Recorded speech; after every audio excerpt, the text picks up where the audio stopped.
Olá pessoal, estou aqui novamente, professor Alexandre, trabalhar com vocês aqui, o componente curricular de História, sexto ano. Nós vamos hoje aqui para a nossa aula 2, ok?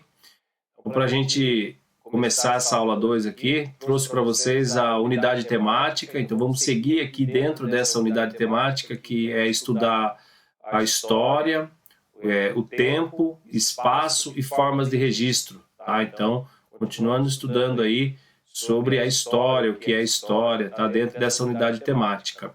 E para isso, nós vamos desenvolver as seguintes habilidades aqui. A habilidade que é identificar as diversas formas de notação do tempo, calendários, diversos e outros artefatos, bem como as distintas formas de periodização da história. E também com a habilidade de reconhecer que a organização do tempo é construída culturalmente de acordo com a sociedade e do seu contexto histórico. E para isso nós vamos seguir aqui trabalhando com os objetos de conhecimento, que são a questão do tempo, sincronias e diacronias, reflexões sobre o sentido das cronologias. Então, na aula passada, nós trabalhamos um pouquinho aí a percepção de tempo, né? Nós vimos que nós podemos ter aí 3 noções de tempo, percepções, né, sobre o tempo. Que a primeira delas, recapitulando aqui, é sobre o tempo da natureza, que é aquele tempo que nós não conseguimos alterar, não conseguimos modificar, que é o tempo natural, né, da própria natureza, que define aí, portanto, as estações dos anos, que define aí, né, o clima. Então, esse tempo nós não conseguimos, né, inferir, né, alterar. Por outro lado, nós temos o tempo cronológico, e já esse tempo é um tempo criado pelos seres humanos em diferentes sociedades, que foi uma forma do ser humano controlar o tempo, né? Então nós temos aí, através de relógios, diversos tipos de relógios, nós temos calendários, né, que são formas, portanto, de controlar o tempo. Então isso é chamado de tempo cronológico. E por último, nós temos o tempo a qual o historiador ele se debruça, né, que é o chamado tempo histórico. Então, o tempo histórico é um longo período, e ao longo desse período existem fatos, eventos, né, que são relevantes, que são aí importantes, e que são estudados, portanto, pelos historiadores para trazer, né, para nós de como era esse tempo, tá certo? Então, essas são as 3 noções de tempos que nós trabalhamos na aula passada, e hoje nós vamos trabalhar um pouquinho em cima dessas noções de tempo, especialmente para falar aqui um pouquinho nessa atividade 4, que é uma atividade de contextualização. Nós vamos trabalhar um pouco com o tempo cronológico, entender um pouquinho, né, do que seria esse tempo cronológico, tá? Então, leia o texto e observe a linha do tempo abaixo para realizar as atividades no seu caderno. Então, inicialmente aqui, eu trouxe para vocês esse texto, né? Ele tem o seguinte título: Datação em História e a Periodização Tradicional. Calendário é um sistema que permite medir e representar o passar do tempo. Existem diversos tipos de calendário, que variam de acordo com as necessidades de cada sociedade. Por serem construídos dentro de uma cultura, os calendários podem ter elementos como a divisão cronológica do ano em meses, semanas e dias, ou indicar também as fases da lua, festas religiosas e civis, etc. É importante ressaltar que, mesmo nos países em que há um calendário oficial com origem religiosa, não significa que todos os cidadãos compartilhem daquela crença, mas sim que se trata de uma convenção social. O Brasil adota como oficial o calendário cristão ou gregoriano, desenvolvido pelo Papa Gregório XIII em 1582. Desde então, passou a ser utilizado pela Espanha, por Portugal e por suas respectivas colônias, e foi dessa forma que chegou até nós. Tá certo? Então, é importante aqui a gente compreender que o calendário, portanto, é um sistema de medição, tá? E esse sistema de medição do tempo, ele foi organizado de maneira diferente por diferentes sociedades. Então, cada sociedade percebeu uma necessidade de se fazer a medição desse tempo, tá? E a partir disso, elaborou o seu calendário. Então, nós temos diversos calendários pelo mundo, tá? E esses calendários, normalmente, eles têm a sua divisão através de meses, semanas, dias, mas também através das fases da Lua, tá? Ou eventos religiosos, que estão relacionados a cada sociedade. E é importante entender aqui dentro desse processo de contextualização que nós, aqui no Brasil, seguimos o calendário cristão, ou também conhecido como calendário gregoriano, tá? Então, esse calendário, ele foi desenvolvido pelo Papa Gregório XIII, em 1582, ele foi implantado pelo Império Romano e, consequentemente, ele passou a ser utilizado por diversas nações na Europa, nações cristãs, como é o caso da Espanha e de Portugal. E como nós fomos um país colonizado pelos portugueses, então, desde então, a gente utiliza esse calendário como um calendário oficial aqui no nosso país, ok? Esse calendário, o calendário normalmente, quer dizer que todos no Brasil são cristãos? Não, é uma convenção social, ou seja, nós seguimos o calendário, todos nós, certo? Mas não quer dizer que todos que seguem o calendário necessariamente seguem a mesma religião, tá certo? É importante dizer que nós temos no Brasil diversas religiões, e é preciso que temos diversas religiões cristãs, mas também religiões que não são cristãs, e todos seguem esse mesmo calendário porque está dentro de uma convenção social aqui, que está estabelecida no nosso país, ok? Então, continuando aqui, agora nós vamos falar um pouquinho dessa linha do tempo. Então, nós vimos o calendário, agora nós vamos falar da linha do tempo, e como que se deu essa construção dessa linha, tá? Então, primeiramente, vocês estão vendo aqui uma linha, tá? Então, eu estou passando aqui a setinha em cima para mostrar para vocês aqui que essa é uma linha, certo? E vocês podem ver que essa linha ela traz algumas divisões, tá? E é sobre isso que nós vamos falar agora. Então, para melhor entender a história, os historiadores, eles elaboraram, os historiadores antigos, eles elaboraram aí uma divisão da história, tá? Essa divisão é elaborada por esses historiadores europeus, partindo também de uma visão europeia, tá, da história, estabeleceu o seguinte: o período da pré-história, um período aí de cerca de 200 mil anos, até mais, mas 200 mil anos da existência do Homo sapiens, que é a espécie da qual nós herdamos, tá? Nós temos, nós descendemos, ok? Mas a pré-história é muito mais, é um período da história mais longo aí que nós temos, tá? E nós iremos estudar ela também ao longo desse ano. Então, nós temos o período pré-histórico, que nós vamos ter aqui o surgimento, aproximadamente 200 mil anos, o surgimento do Homo sapiens, e há cerca de 4 mil anos antes de Cristo, nós vamos ter o surgimento da escrita. Portanto, dando fim, com o surgimento da escrita, o período chamado de pré-história, dando início a um novo período, chamado de Idade Antiga, que vai até o ano de 476, já depois de Cristo, que foi o ano que houve a queda do Império Romano, tá? Então, esse período da Idade Antiga é o período das grandes civilizações, né? Que nós vamos estar estudando também, tá? Ao longo desse ano.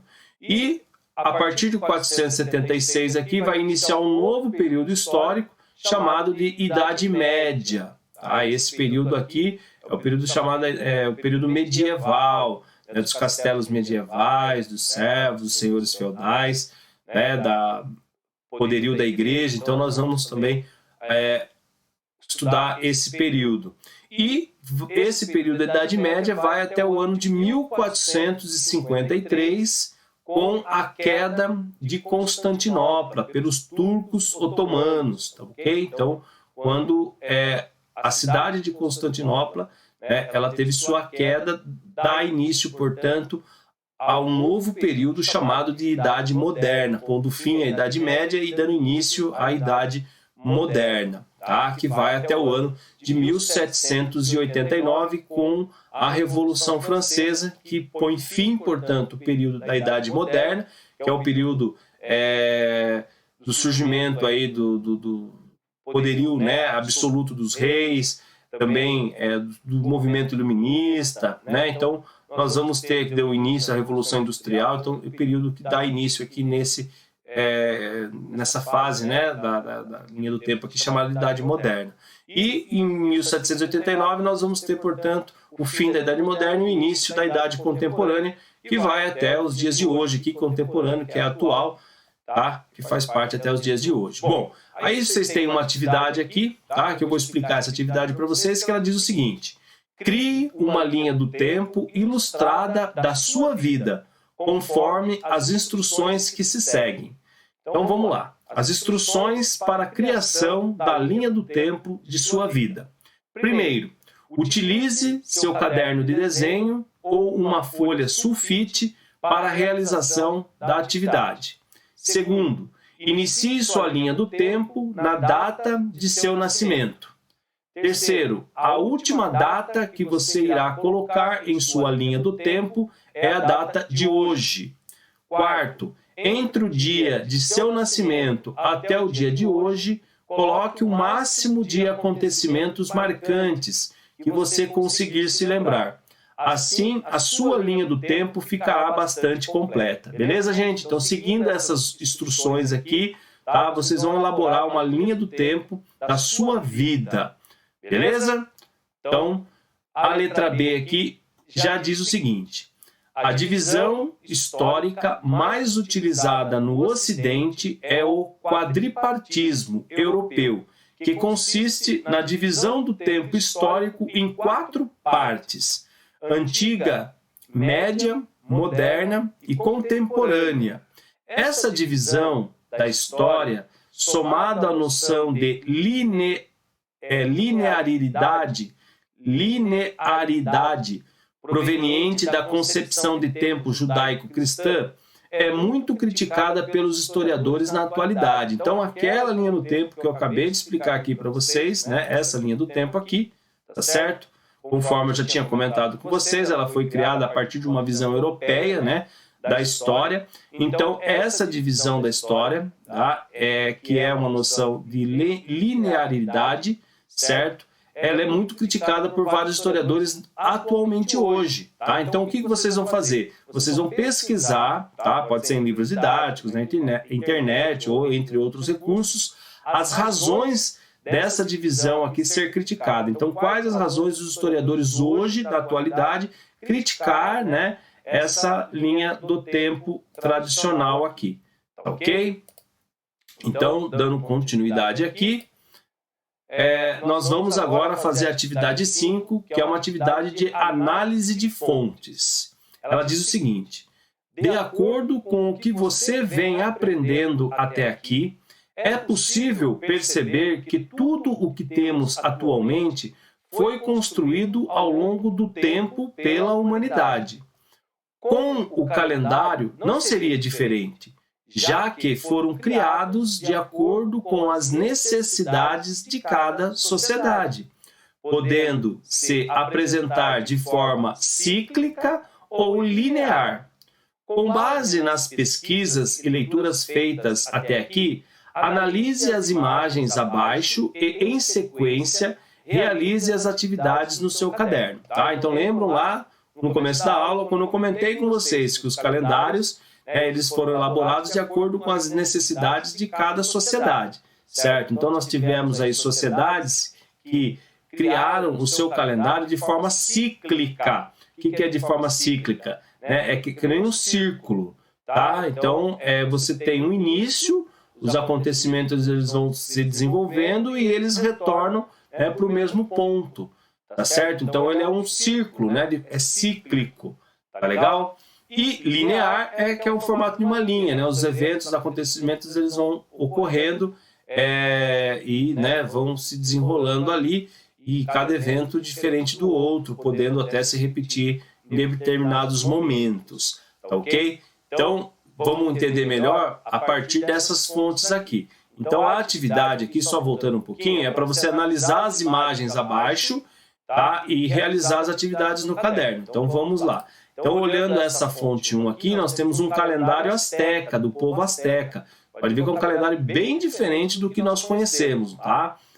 Parece um quadro, uma máscara, mas isso aqui é um calendário, ok? E ele é um calendário que vocês podem observar, ó, que os eventos, os acontecimentos, eles estão aqui, ó, colocados, tá? Então, ele tem um movimento cíclico aqui, certo? Já na fonte 2, nós temos o calendário gregoriano, tá? Então, o calendário gregoriano, nós temos aqui Júlio César, o imperador romano, né, que instituiu esse calendário. Nós temos aqui o Papa Gregório XIII, né, que criou esse calendário, tá, no ano de 1582. Então, vocês têm aqui esse calendário gregoriano, que é um calendário linear, ok?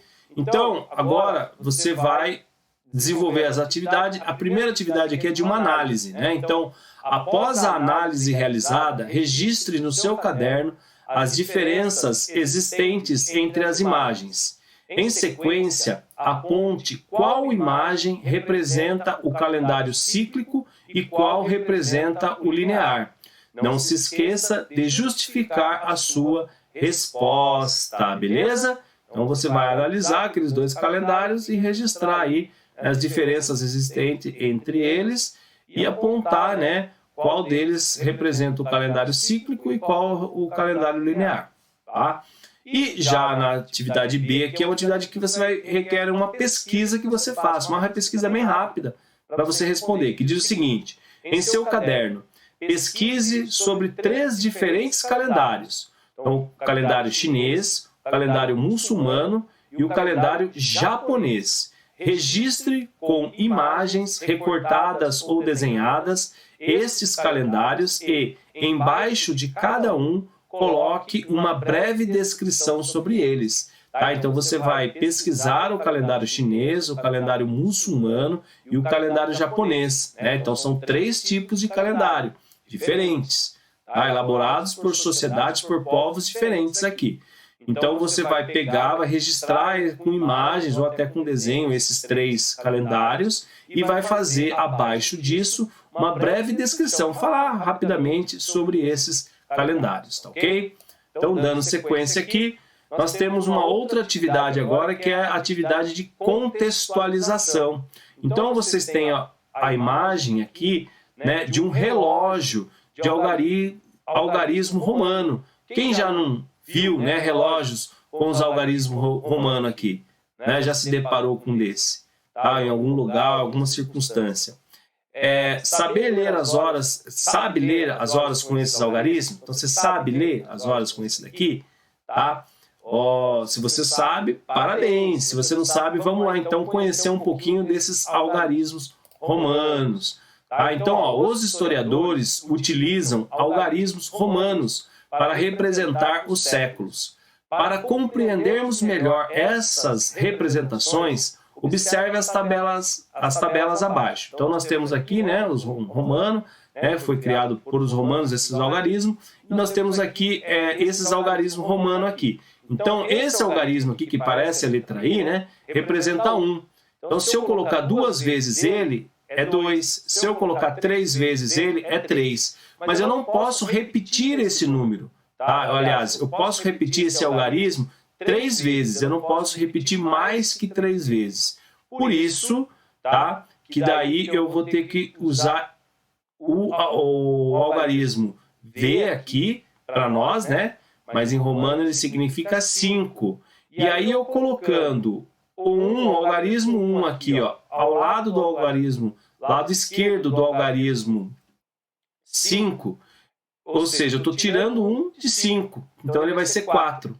Tá? Então aqui é o 5, né, esse algarismo, o 6 eu coloco o 5 mais o 1 do lado direito. Então se eu colocar do lado esquerdo, eu vou estar tirando do 5. Se eu colocar do lado direito, eu estou somando com o 5. Então 5 com 1 vai ser 6. Aqui 5 com 2 vai ser 7. 5 com 3 aqui vai ser 8.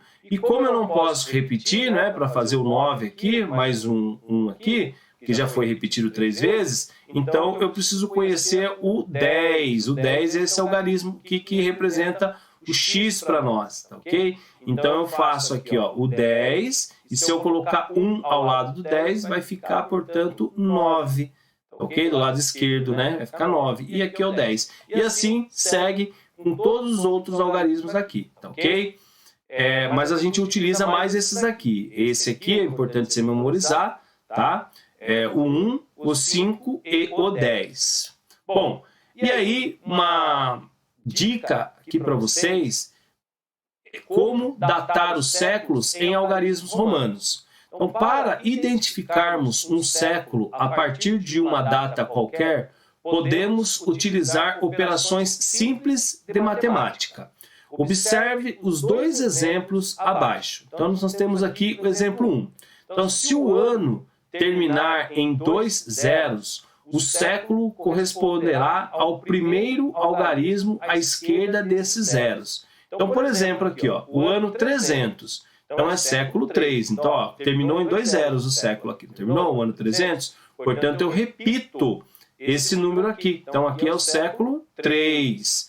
O ano de 1800. Ó, terminou com 2 zeros, não terminou? Então, eu vou repetir o 18. Tá certo? Então, aqui é século 18. O ano 2000.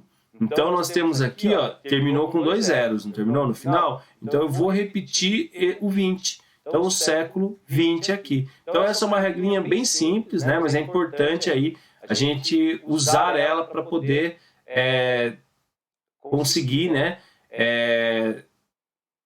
Detectar aí o ano, né? E o seu respectivo século. E o exemplo 2 aqui é o seguinte: se o ano não terminar em 2 zeros, desconsidere a unidade de dezena e adicione 1 aos primeiros algarismos da esquerda. Veja. Então, por exemplo, nós temos o ano aqui de 425, tá? Ele não terminou em 2 zeros aqui, né? Ele terminou com 2 e com 5, certo? Então, o que eu faço? Nesse caso, eu vou pegar o número 4 aqui, que sobrou, certo? E vou somar com 1. Então, 4 mais 1, então é século 5. Então, o ano de 425 está no século 5. Século 5 aqui, ok? Então, o ano de 1830, terminou em 2 zeros aqui? Não, não terminou, né, professor? Então, eu vou pegar aqui o número que nós temos ao lado, que no caso aqui é 18. 18 somar com 1, porque não terminou com 2 zeros, né? Vai ser igual a 19, portanto, século 19, tá? E aqui nós vamos ter o ano de 1998. Também não termina com 2 zeros. Portanto, vou pegar o número que sobrou aqui, que é o 19, né? 19 mais 1 é igual ao século 20, né? Então, 2 vezes os 10 aqui. Beleza, gente? Nossa aula vai ficar por aqui. Agradeço a atenção de vocês e aguardo vocês na nossa próxima aula. Espero que tenham gostado. Forte abraço aí.